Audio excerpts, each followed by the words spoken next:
Magandang buhay sa ating lahat. Nandito naman po ang inyong Lala Madam, no? At kamusta kayo? Ngayong gabi, o gabi kasi ngayon, ngayon po mag-aano tayo, di-discuss tayo ng something which is really very important because ito po ay may kinalaman sa buhay at kamatayan na siyempre gusto po natin doon sa buhay, di po ba? Yan. So, yun po yung pag-aaralan natin ngayon, no? Para ho, baka sakali o isa kayo dun sa mga pinatutungkulan ng God tungkol sa sa mga bagay na gusto niya sanang maging maayos ang buhay natin pero baka mamaya nagagawa natin yung hindi dapat. Ano po? Na hindi natin alam na yun pala ay kasuklam-suklam sa paningin ng Diyos. Para maiwasan natin ang mga consequence nung bagay na ginagawa natin, ano po, ito ay isa kong matinding paalala, ano po, mula po sa salita ng Diyos, ano po. Siyempre po kasi po ako naman ay anak ng Diyos, kaya ho ako'y nahandito para kayo po ay paalalahanan upang para sa buhay po ito, sa halip na sa kamatayan. Yun. Okay po ba? So ngayon po mag-ano muna tayo, subscribe muna sa channel ni Lola, ha? Okay, o sige, pindutin nyo na yung subscribe at saka yung yung notification bell para pagka meron tayong in-upload, ma-notify kayo agad. Yan. Okay? Alam niyo po, itong mga nakaraang araw, meron pong mga sinasabi yung God. Sa aming pang-devotion, no? Siyempre sa devotion natin, nakikipag-usap tayo sa God, the God of the universe. Sabi nga niya, alam mo anak, ako yung gumawa ng mga planeta at mga buntala. Hindi ko pa natitingnan kung ano ba yung ibig sabihin ng buntala. No? Kaya hindi sila nagkakabangga-banggaan dahil ako yung ang gumagawa. No? Ako ang nag-aayos niyan, sabi niya. Pero ngayon, meron siyang gustong gusto niya tayong bigyan ng babala.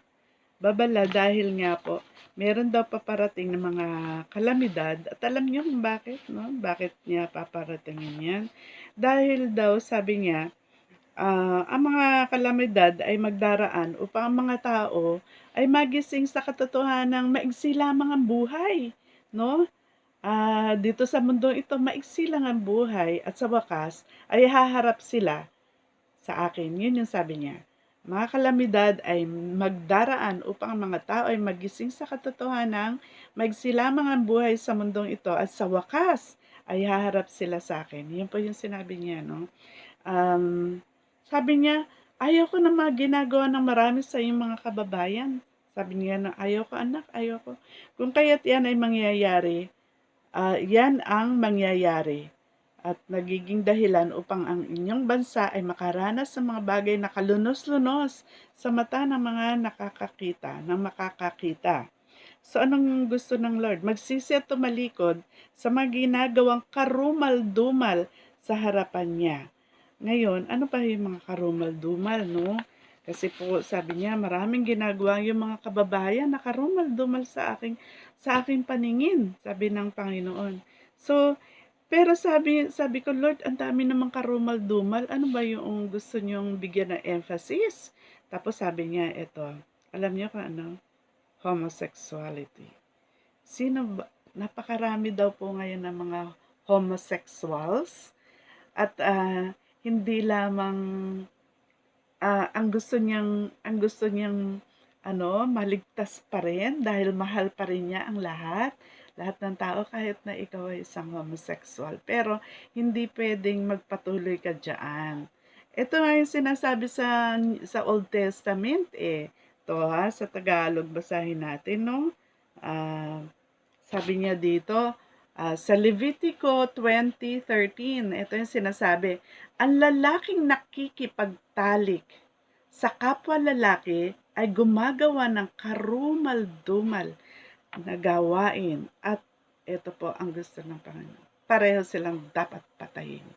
Ganyan katindi po yung ano 'no, sa Old Testament 'no, na pagka yung lalaki nakipagtalik sa kapwa lalaki, papatayin 'no, gano'n po katindi yun.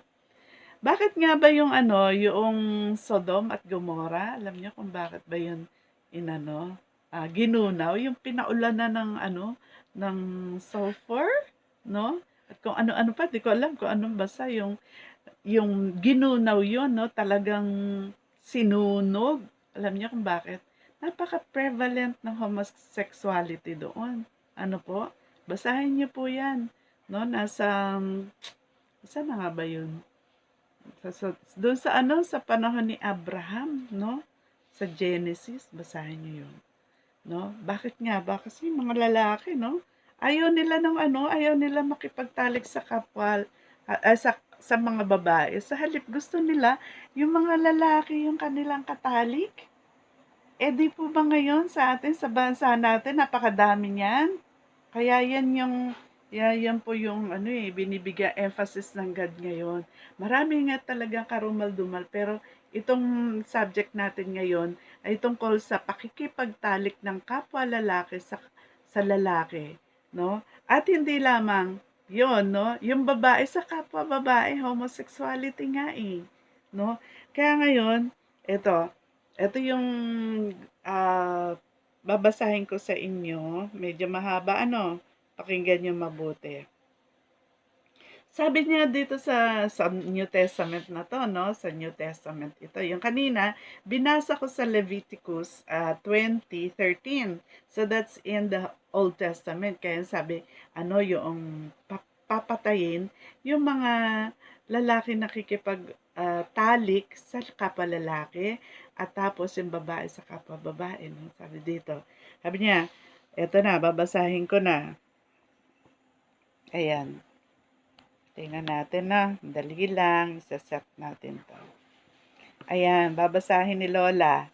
Sabi dun sa Romans 1:18-32, sabi dito, nahahayag mula sa langit ang poot ng Diyos laban sa lahat ng kalapastanganan at kasamaan ng mga taong dahil mismo sa kanilang kasamaan ay hinahadlangan ang katotohanan.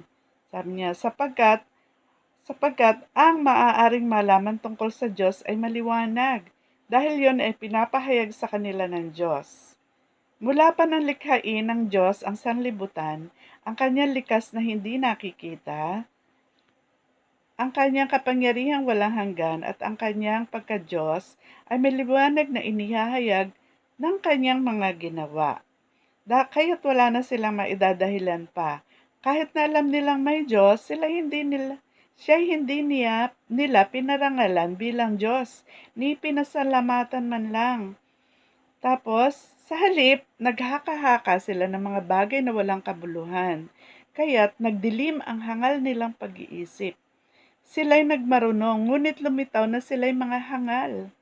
Tinalikuran nila ang kalwalhatian ng Diyos na walang kamatayan at ang sinamba nila'y mga larawan ng taong may kamatayan, ng mga ibon, ng mga hayop na may apat na paa at ng mga hayop na gumagapang.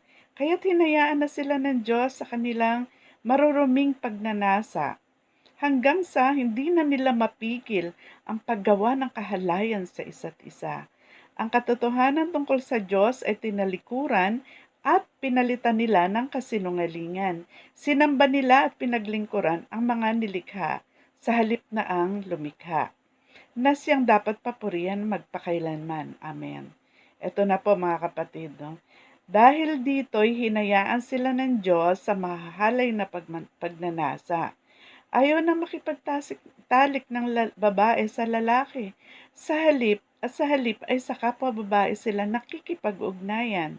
Ganon din ang mga lalaki. Ayaw na nila makipagtalik sa mga babae at sa kanilang kapwa lalaki sila nahuhumaling. Ginagawa nila ang mga kasuklam-suklam na bagay, kaya't sila'y parurusahan ng nararapat sa kanilang masasamang gawa.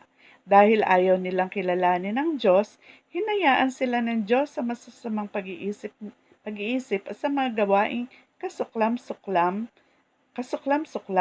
naging alipin sila ng lahat ng uri ng kasamaan, kabuktutan, pagpatay, pagtatalo, pandaraya at masasamang hangarin. Sila'y naging mahihilig sa tsismis, mapanirang puri, nasusuklam sa Diyos, walang pakundangan, mapagmataas, mayayabang, mapagkaptahan ng kasamaan, at suwail sa magulang. Sila'y naging mga hangal, mga taksil, mga walang puso at di marunong lumingap sa kapwa.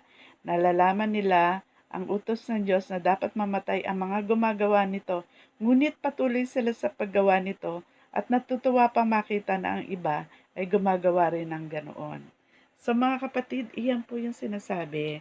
No, una kasi, hindi muna nila kinilala ang Diyos na siyang lumikha ng langit at lupa. No po? Mas sinamba nila yung nilikha lang, no? Sa halip na yung lumikha, no? Kaya ngayon, anong nangyari yun? Ganun na. Ginagawa nila yung mga bagay nakasuklam-suklam sa harapan ng Diyos.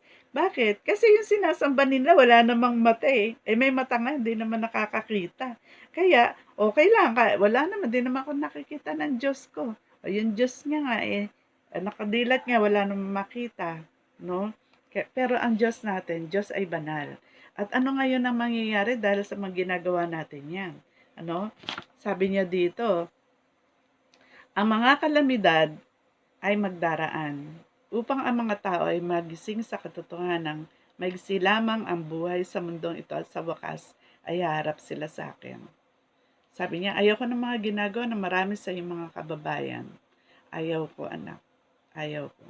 Kung kaya't iyan ang mangyayari, nagiging dahilan upang ang inyong bansa ay makaranas ng mga bagay na kalunos-lunos sa mata ng mga makakakita. Kumbaga, bagamat yung ating pong batas, parang wala namang batas sa Pilipinas na nagsasabing, death penalty, yung lalaki sa lalaki, babae sa babae nakikipagtalik. Wala eh. Pero yung God, no, mga kapatid, meron siyang hustisya. Ayaw niya yan eh. So mga kapatid, ayun ang mangyayari. Ano po? At, eventually, pagka po nawala na tayo sa mundong ito, saan pupunta? Di doon sa impyerno walang hanggan. Ano po? Ayan po yung pinapasabi ng God. Ano po? Siyempre po nakaangkla tayo sa salita ng Diyos, no? At ito yun naman sinasabi niya para sa ating panahon, para dito sa Pilipinas. Ano po? Yung tinig niya, pakinggan natin. At yan nagsasabi, ayaw niya yung mga nakikita niya, mga pagtatalik ng lalaki sa lalaki, ng babae sa babae. Kasuklam-suklam yan. Karumal-dumal. Ano po? Kaya yan ay paalala, no? Yan ang sinasabi ng salita ng Diyos. Ayaw niya yan. Pero ngayon mga kapatid, paano kung ginagawa mo yan o nagawa mo? Paano, anong dapat mong gawin? No? Alam niyo, meron pa naman pag-asa na dahil sa kabutihan ng Diyos, no? Dahil sa pagmamahal niya, sa atin mahal niya tayo kahit na marami tayong nagagawang laban sa kanya, sa kanyang kalooban. Sabi niya, yun yung sinasabi niya sa Isaiah, sabi niya 1:18, sabi niya gano'n, na halika na, mag-usap tayo. Kahit na gaano katindi ang iyong mga kasalanan, sabi niya gano'n. Kahit na gaano kapula ang mga kasalanan mo, magiging kasing puti pa rin yan ng niebe. At alam niyo kung paano? Dahil yung God, si Jesus, yung God na nagkatawan tao, ang ating Panginoong Jesus, siya ang nagbayad ng mga kasalanan natin. Doon sa krus siya yung namatay, no? Para kung sino man sumampalataya sa Kanya, ay hindi na mapahamak. Kung hindi, magkaroon ng buhay na walang hanggan. Kung pagsisisihan natin yung ating makasalanan at papasukin natin siya sa ating buhay, no? Pero ibig sabihin nun, kailangan maging Panginoon mo siya, tagapagligtas. Kasi Pagka ginawa mo yun, lilinisin niya tayo mula sa ating karumihan, mula sa ating kasalanang karumal-dumal sa kanyang harapan. Alam niyo, yun yung pag-asa natin, wala nang iba, no? Hindi tayo pwedeng mapatawad sa ating mga kasalanan sa pamamagitan lamang ng mabuting gawa. Hindi. Kasi ang kabayaran ng kasalanan ay kamatayan, mga kapatid. So, for those who are homosexuals, no, meron pa rin pag-asa. May pag-asa pa rin dahil sa pagmamahal ng Diyos. Sabihin mo lang sa Kanya, Panginoon, patawarin niyo po ako sa mga nagawa kong kasalanan. Sa pakikipagtalik ko po kay kung kanino yung nakipagtalik ka sa Kanya, no? Sabihin mo sa Kanya, patawarin niyo po ako. At pinagsisisihan ko po yan. At buhat ngayon di ko nagagawin. Ngayon po, tinatanggap ko po kayo sa aking puso bilang Panginoon na tagapagligtas. Salamat, Panginoon, sapagkat kayo po ang nagdusa at namatay para bayaran lahat ng makasalanan kong ito. Kaya, yun po, maraming salamat, Panginoong Jesus. So, mga kapatid, pag ginawa po ninyo yan, mga kapatid, lilinisin niya tayo sa lahat ng ating kalikuan. Ano po? Parang, just as if you have never sinned. Ganon. So, yun po mga kapatid, gawin po natin yan, no?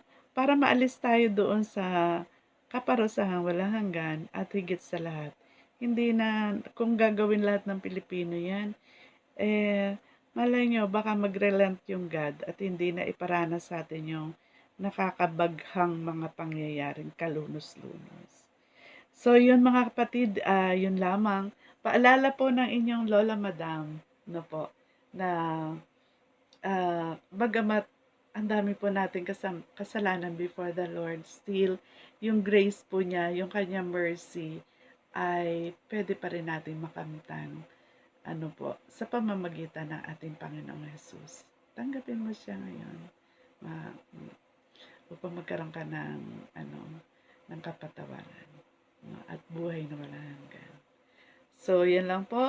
At nawa, naging pagpapala po sa inyo itong sinabi ko kasi ito po ay merong eternal values. Ano po. So, magpapaalam na po ako sa inyo, no? At bago tayo magpaalam, paalala lang na kapag ang Diyos ang ating gabay, masaya ang buhay. No po? So, yun lang po. Ito po si Lola Madam. At pagpalain po tayong lahat ng Diyos. God bless you.